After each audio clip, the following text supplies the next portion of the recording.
Assalamu alaikum. Myself Yusuf. Today I'm here to discuss next lecture from fourth chapter biology, which is 11 lecture passage of molecule outside and inside of the cell. के molecule जो हैं किस तरह से cell के अंदर और cell से बाहर जो है मूव करते हैं या गुजरते हैं। तो पहले भी प्रीवियस लेक्चर के अंदर भी हमने यही बात डिस्कस की थी, लेकिन उसका जो रिमेनिंग पोर्शन है वो जो है आज हम डिस्कस करेंगे कि मॉलिक्यूल जो है पिछले लेक्चर में हमने बात की थी कि डिफ्यूजन के जरिए जो है मॉलिक्यूल मूव कर सकते हैं, फैसिलिटेटेड डिफ्यूजन के जरिए जो है मूव कर सकते हैं, ऑस्मोसिस के जरिए जो है मूव कर सकते हैं। तो नेक्स्ट है हमारे पास फिल्ट्रेशन के जरिए मूव कर सकते हैं, एक्टिव ट्रांसपोर्ट के जरिए मूव कर सकते हैं, इसके अलावा एंडोसाइटोसिस के जरिए और एक्सोसाइटोसिस के जरिए जो molecule outside and inside of the cell membrane जो है मूव कर सकते हैं।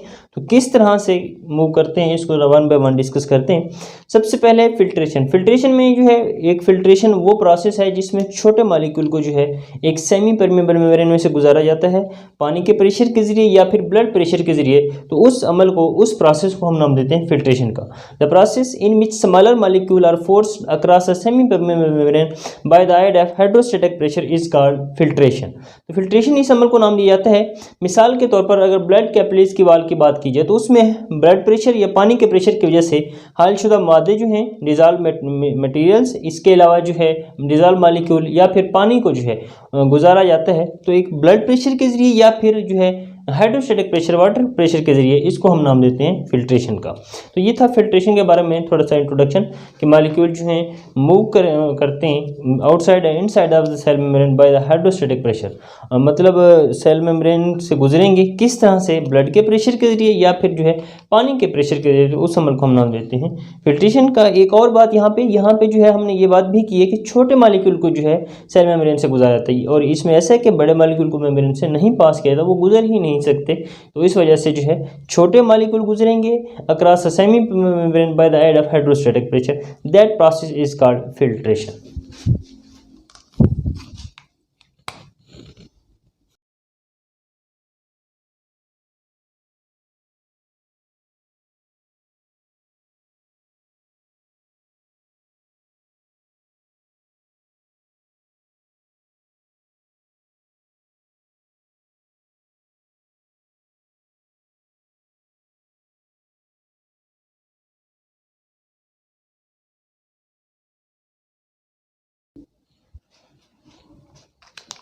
तो बात हो रही थी हमारे पास फिल्ट्रेशन की। हमने बात की कि वो प्रोसेस जिसमें छोटे मॉलिक्यूल की जो है एक सेमी परमेबल मेम्ब्रेन में से गुजारा जाता है by the aid of hydrostatic pressure, मतलब हाइड्रोस्टैटिक प्रेशर के जरिए या फिर जो है ब्लड प्रेशर के जरिए। तो इसको हमने नाम दिया फिल्ट्रेशन का।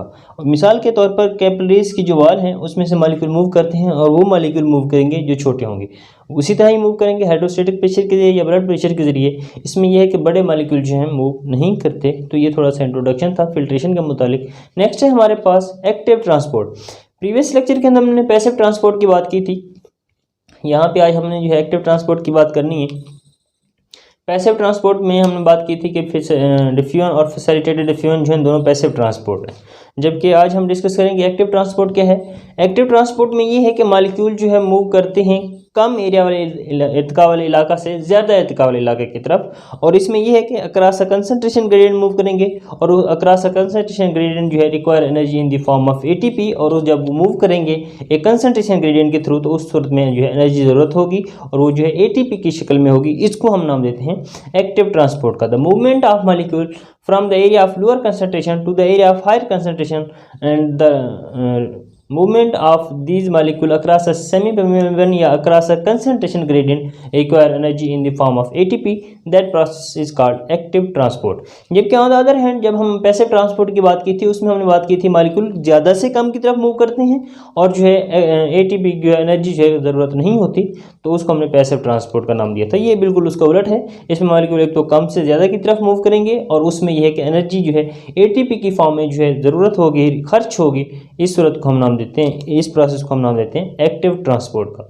मिसाल के तौर पर अगर एक नर्व सेल या न्यूरॉन की बात की जाए तो न्यूरॉन जो है नर्वस सिस्टम की इकाई है बेसिकली, उसमें जो है ये प्रोसेस होता है। एक बात ये कि जब मूव करते हैं मॉलिक्यूल, मतलब एटीपी खर्च होती है, तो वो कैरियर प्रोटीन उन मॉलिक्यूल को लेके जा रही होती है, मतलब कम से ज़्यादा की तरफ ही मॉलिक्यूल मूव करते हैं। लेकिन किसके ज़रिए मूव करते हैं? एक कैरियर प्रोटीन के जरिए। एक कैरियर प्रोटीन होती है जो उन मॉलिक्यूल को लेके जाती है कम इर्तिका वाले इलाके से ज़्यादा इर्तिका वाले इलाके की तरफ।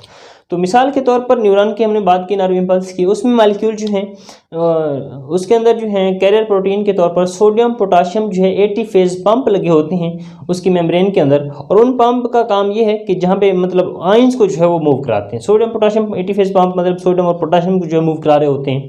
तो उनका काम ये है कि जिस साइड पे कंसंट्रेशन कम है उस साइड से भेजना जहाँ पे कंसंट्रेशन ज़्यादा है, क्योंकि ऑलरेडी हम बात भी यही कर चुके हैं कि मॉलिक्यूल कम से ज़्यादा की तरफ जाएंगे and the movement of molecule across the concentration gradient require energy in the form of ATP, और उस तरह में जो है हमें एनर्जी दरकार होती है और वो जो है एटीपी की शक्ल में होती है। तो ये ऑलरेडी हम बात कर चुके हैं कि मॉलिक्यूल मूव करेंगे कम से ज़्यादा की तरफ।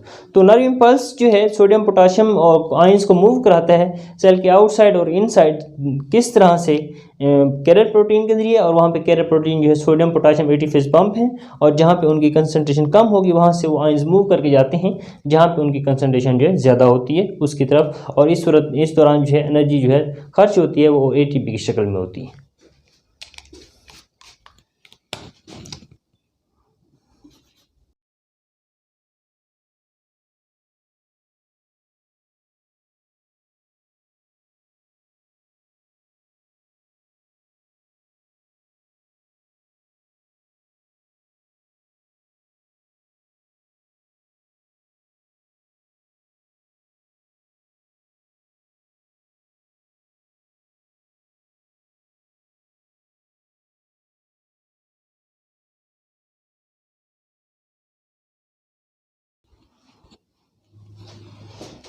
तो बात की हमने एक्टिव ट्रांसपोर्ट की, जिसमें मॉलिक्यूल मूव कर रहे हैं कम से ज़्यादा की तरफ, और जो है the movement of these molecule across concentration gradient require energy in the form of ATP, और उसके जो है दरकार एनर्जी की ज़रूरत होती है और वो जो एटीपी की फॉर्म में होती है। मिसाल ली हमने, मिसाल के तौर पर ये एक नर्व जो है सेल या न्यूरॉन की जो है मेम्ब्रेन है, उसमें ये जो कैरियर प्रोटीन के तौर पर 80 फेज पंप लगे होते हैं, सोडियम पोटाशियम 80 फेज पंप जो हैं इनका काम ये है कि जहाँ पे कंसंट्रेशन कम है आयन की उसको जो है मूव करना। फर्क करें सोडियम की जो है कंसंट्रेशन बाहर जो है वो ज़्यादा है और अंदर जो है कम है, तो सोडियम जो है मूव करेंगे इनसाइड से आउटसाइड द सेल। इसी तरह पोटाशियम की आउटसाइड कंसंट्रेशन कम है, इनसाइड जो है ज़्यादा है, पोटाशियम जो है मूव करेंगे फ्रॉम आउटसाइड टुवर्ड इनसाइड। तो इस तरह से जो है एक कंसंट्रेशन ग्रेडियंट के थ्रू जो है मॉलिक्यूल मूव करते हैं थ्रू अ कैरियर प्रोटीन, एक कैरियर प्रोटीन की शक्ल में, और मॉलिक्यूल का इस तरह से मूव करने के लिए जो है एनर्जी दरकार होती है और वो एटीपी की शक्ल में होती है। इस प्रोसेस को हम नाम देते हैं एक्टिव ट्रांसपोर्ट का। नेक्स्ट है हमारे पास एंडोसाइटोसिस और एक्सोसाइटोसिस। एंडोसाइटोसिस, एंडो का मतलब होता है इनसाइड, मतलब अंदर। इसमें यह है कि मॉलिक्यूल को जो है अंदर ले जाया जाता है सेल का। Cellular injection of bulk material by infolding of cell membrane is called endocytosis. मतलब इसमें यह है कि बड़े मटेरियल को सेल अपने मेम्ब्रेन को अंदरूनी तरफ फोल्ड करेगा और जो बड़े मटेरियल को सेल के अंदर ले जाया जाएगा, इसको हम नाम देते हैं एंडोसाइटोसिस।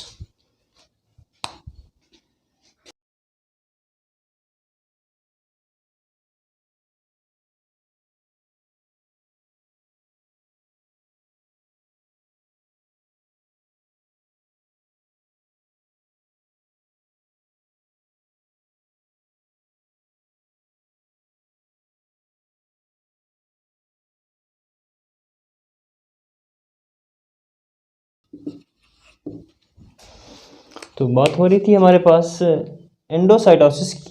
एंडोसाइटोसिस में हमने बात की कि cellular injection of bulk material by infolding of cell membrane is called endocytosis. मतलब इसमें बड़े मॉलिक्यूल को जो है सेल मेम्ब्रेन इनफोल्ड होती है और उसको जो अंदर ले जाया जाता है, इसको हम नाम देते हैं एंडोसाइटोसिस का। मिसाल के तौर पर वाइट ब्लड सेल जो है वो वायरस को इनगल्फ कर लेते हैं बाय एंडोसाइटोसिस, मतलब वायरस को सेल के अंदर ले आते हैं बाय मेम्ब्रेन को फोल्ड करके और उसको जो है इनगल्फ कर लेती हैं। ये एक एंडोसाइटोसिस की जो है मिसाल है। एंडोसाइटोसिस की दो अकसाम हैं, एक को नाम देते हैं फैगोसाइटोसिस का, दूसरी को हम नाम देते हैं पाइनोसाइटोसिस का। फैगोसाइटोसिस को सेल ईटिंग कहा जाता है, जबकि on the other hand pinocytosis को जो है सेल ड्रिंकिंग कहा जाता है। इसे सेल का खाना कहते हैं और पाइनोसाइटोसिस को सेल का जो है पीना कहते हैं। इसमें यह है कि फैगोसाइटोसिस के अंदर सॉलिड जो है ठोस मटेरियल को जो है मूव कराया जाता है इनसाइड द सेल मेम्ब्रेन, और जो है इसमें पाइनो के अंदर जो है लिक्विड मटेरियल को in the form of drops जो है मूव कराया जाता है सेल के इनसाइड पे। तो इस तरह से पाइनोसाइटोसिस सेल ड्रिंकिंग कहलाता है। इसमें जो है माय मटेरियल को जो है सेल के अंदर ले जाया जाता है कतरों की शक्ल में, जबकि फैगोसाइटोसिस को सेल ईटिंग कहा जाता है, इसमें ठोस मटेरियल को जो है सेल के अंदर ले जाया जाता है। तो ये था थोड़ा सा इंट्रोडक्शन हमारे पास एंडोसाइटोसिस के मुतालिक।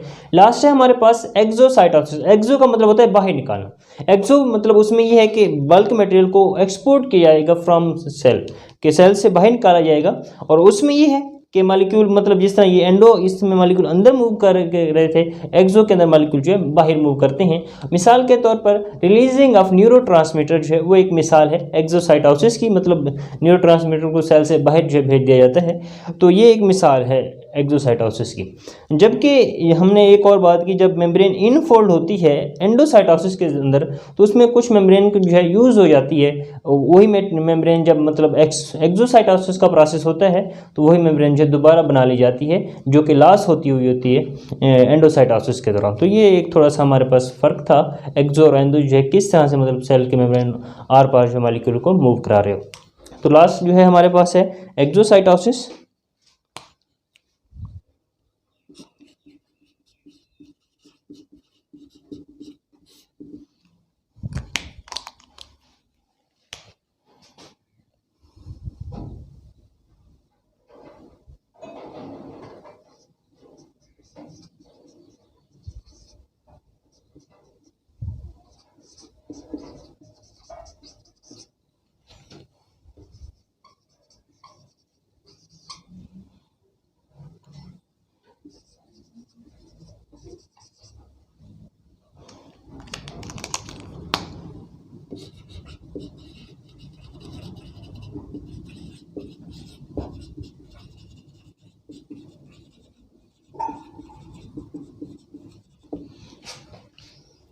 तो ये था हमारे पास एक्सोसाइटोसिस। इसमें मॉलिक्यूल जो है मूव कराए जाते हैं आउटसाइड द सेल, मतलब मॉलिक्यूल एक्सपोर्ट होते हैं, सेल के बाहर निकाल लिए जाते हैं, और जो मेम्ब्रेन इस्तेमाल हुई होती है एंडोसाइटोसिस के दौरान वो भी दोबारा बना ली जाती है। रिलीजिंग ऑफ न्यूरोट्रांसमीटर जो है ये मिसाल है हमारे पास एक्सोसाइटोसिस की। जबकि एंडोसाइटोसिस की जो है मिसाल हमने बात की कि engulfing of virus by white blood cell, white blood cell जो हैं सफ़ेद खुलिया जो हैं हमारे खून के, वो जो है इनगल्फ कर लेते हैं, खा लेते हैं। एंडोसाइटोसिस जो है इसको नाम दिया, मतलब एंडोसाइटोसिस के प्रोसेस के जरिए। तो let's be this topic again. हमने बात की सबसे पहले जो है फिल्ट्रेशन की, नेक्स्ट हमने बात की एक्टिव ट्रांसपोर्ट की, थर्ड वन पे हमने बात की एंडोसाइटोसिस की, और लास्ट में हमने बात की एक्सोसाइटोसिस की। फिल्ट्रेशन की अगर बात करें तो फिल्ट्रेशन वो प्रोसेस है जिसमें छोटे मॉलिक्यूल जो है उनको मेम्ब्रेन में से गुजारा जाता है एक हाइड्रोस्टैटिक प्रेशर के जरिए या फिर जो है ब्लड प्रेशर के जरिए। इस प्रोसेस को हम नाम देते हैं फिल्ट्रेशन का। मिसाल के तौर पर कैपिलरीज की वाल्व से जो है स्मॉलर मॉलिक्यूल जो है हाइड्रोस्टैटिक प्रेशर के जरिए मूव कर जाते हैं कैपिलरीज के बाहर। इसके अलावा इसमें ये नहीं है कि सिर्फ पानी होता है, डिजॉल्व मॉलिक्यूल भी होते हैं, हलशुदा मादे भी होते हैं। दूसरे नंबर पर हमने बात की एक्टिव ट्रांसपोर्ट की। एक्टिव ट्रांसपोर्ट में ये है कि एक्टिव ट्रांसपोर्ट के अंदर मॉलिक्यूल मूव करते हैं कम एरिया से ज़्यादा एरिया वाले इलाके की तरफ, और जो है the movement of the molecule across a concentration gradient require energy in the form of ATP. और इस सूरत में जो है हमें एनर्जी दरकार होती है, ज़रूरत होती है, जो कि एटीपी की शक्ल में होती है। इसको हम नाम देते हैं एक्टिव ट्रांसपोर्ट का। मिसाल ली हमने कि एक जो है नर्व इम्पल्स या न्यूरॉन्स की अगर बात करें तो उसके जो है सेल मेम्ब्रेन के अंदर जो है एक कैरियर प्रोटीन, क्योंकि इसके अंदर कैरियर प्रोटीन रिक्वायर होती है मॉलिक्यूल को मूव कराने के लिए। तो carrier protein sodium potassium ATPase pump हैं, ये जो है मॉलिक्यूल को मूव कराते हैं, जहाँ पे उनकी कंसंट्रेशन कम होती है वहाँ से वो मूव करके जाते हैं जहाँ पे उनकी कंसंट्रेशन ज़्यादा होती है। तो हमने बात की पोटेशियम जो है आउटसाइड द सेल मेम्ब्रेन कम है, इनसाइड द सेल मेम्ब्रेन ज़्यादा है, इसलिए पोटेशियम जो है इनसाइड मूव करेंगे, जबकि सोडियम आयन जो है आउटसाइड द ज़्यादा हैं और इनसाइड पे कम है, तो वो मूव करेंगे फ्रॉम इनसाइड टुवर्ड आउटसाइड। तो ये था हमारे पास एक्टिव ट्रांसपोर्ट। नेक्स्ट हमने बात की एंडोसाइटोसिस की। Cellular injection of bulky material by infolding of cell membrane is called endocytosis. Endocytosis में ये है कि बल्की मटेरियल जो है उसको सेल अंदर ले आता है, मेम्ब्रेन को इनफोल्ड करके मेम्ब्रेन को जो है अंदर की तरफ दबाकर, इसको हम नाम देते हैं एंडोसाइटोसिस का। और मिसाल के तौर पर engulfing of virus by white blood cell, white blood cell जो है इनगल्फ कर लेते हैं वायरस को एंडोसाइटोसिस के प्रोसेस के जरिए। एंडोसाइटोसिस की बेसिकली दो टाइप्स हैं, फैगोसाइटोसिस और पाइनोसाइटोसिस।